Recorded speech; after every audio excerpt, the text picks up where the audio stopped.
California's spectacular beaches and estuaries are a source of inspiration for many, and coastal wildlife, including harbor seals, are part of that.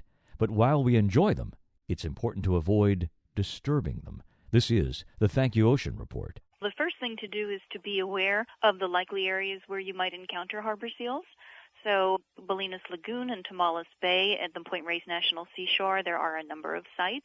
And once you're in their wild habitat, be aware of your surroundings, be aware of where they are, and be aware if they notice you. You know that you're probably too close to them. If you see telltale signs like head alerts or restlessness, that means that you're a little bit too close. So if you prepare yourself in advance by bringing binoculars or a spotting scope, that's an excellent way to enjoy the wildlife from a respectful distance, and that way you get to see their natural behaviors, not their disturbed behaviors.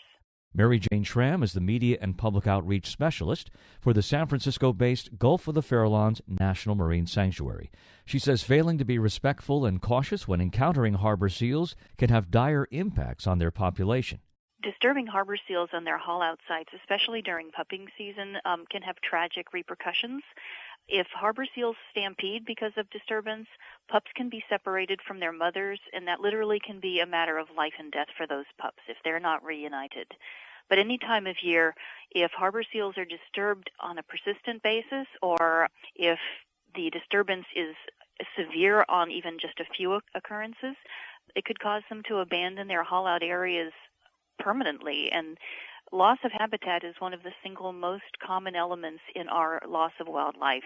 While harbor seals are observed year-round, pupping season in Northern California occurs from March through June. During this season, be especially mindful of this. We are an urban center of almost 8 million people, and we live in very close proximity with some amazing wildlife resources.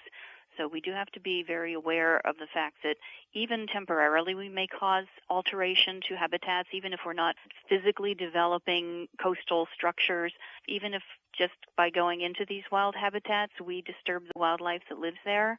That can have implications for the species overall and certainly for the local populations.